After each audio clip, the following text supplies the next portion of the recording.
Let's start with Anheuser Busch Inbev, because this one has come to the Johannesburg Stock Exchange as a new listing.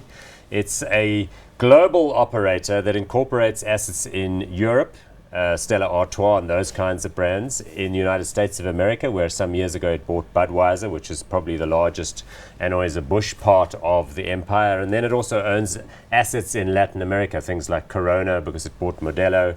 And its founders and progenitors are a bunch of Brazilians headquartered in Rio de Janeiro. The CEO, Carlos Brito, is a Brazilian. So it's really about some very entrepreneurial Brazilians who've gone global. And of course, they're in the process of acquiring SAB Miller, which is, of course, our largest South African-oriented alcohol and, in this case, beer giant. Market capitalization of AB InBev prior to the consolidation of the two entities is just over $200 billion. It's listed all over the world, in Johannesburg as well, of course, but in Belgium and in the United States of America. Price to earnings ratio 26.49, dividend yield of 3.62%. So impressive operators. The recent results did indicate that the debt is kind of being ratcheted up in preparation for the buyout, and it was one of those sort of quarterly results demonstrating that there have been some regions doing well, other regions not doing so well. Absolutely, Paul. And if you look at where their two main existing areas of operation are, that's in Brazil, in South America, and in the USA. Of course, they're all around the world. I mean, they're a huge player. But if you look at what's happening in the US particularly, it's the world's biggest profit pool of beer, and they control Budweiser, which has got 49% of the US's the beer. But when it comes to profitability, not looking so good, generally speaking, in the US. The US are taking a lot of strain, believe it or not, from the huge number of craft brewers that have come to the fore in recent years. Which is an interesting sub-trend, because it speaks to what we were talking about earlier. You know, people wanting to not drink necessarily even a premium mass-produced beer anymore. That's right. I mean, these craft beers in South Africa, as in the rest of the world, trade at a premium, even to the premium or the Worthmore segment. So you've got to be pretty well heeled to drink craft beer on a regular basis.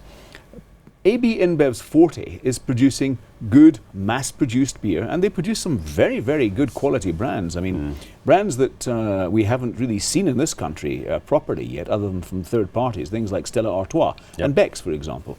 So now look, it's a formidable operation predicated upon, and you alluded to it, an awful lot of acquisition activity. If you go back 20 odd years ago, started with a company really called Brahma in Brazil. That was Paulo Jorge Lehmann of 3G who really started that. And then, of course, they amalgamated with the Belgians in 2003 with Interbrew.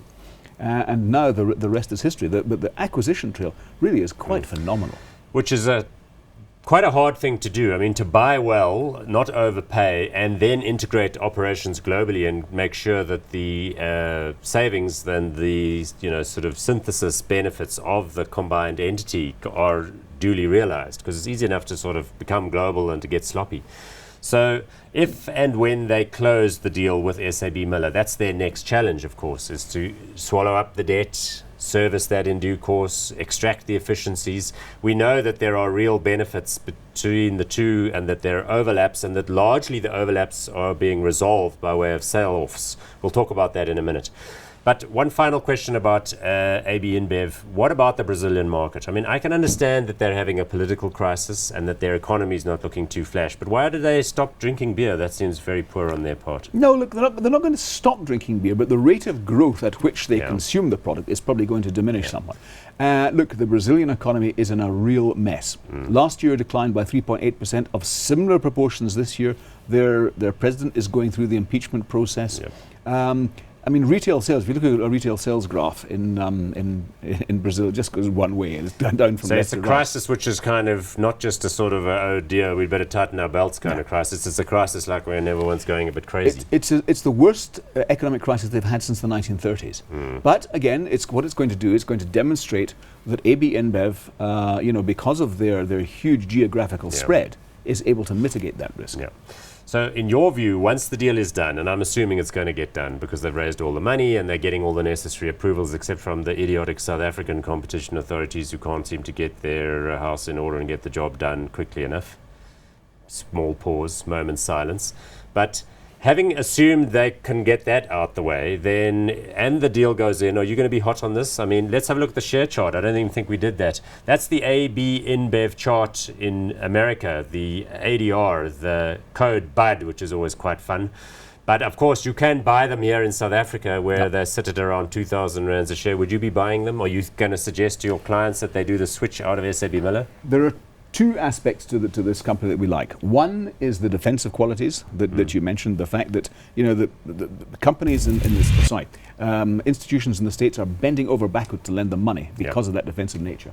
And secondly, it's a wonderful rand hedge. As you say, they listed on our market back in January, and it's a wonderful rand hedge for people who are looking for growth in the longer term. This is the one thing you've got to qualify it with, and that is the growth is perhaps going to take a bit of time to gather momentum because of the time scale it's going to take to absorb. It's got a lot of work to do. Yeah. And one other final reminder, I know we've gone over time with this one, is that because it's Belgian headquartered, there is a dividend tax of something like 27%. So remember, it's going to be slightly lessened in terms of its dividend yield on account of that global stage. But that we know, we experienced that with some of the other global dual listeds as well.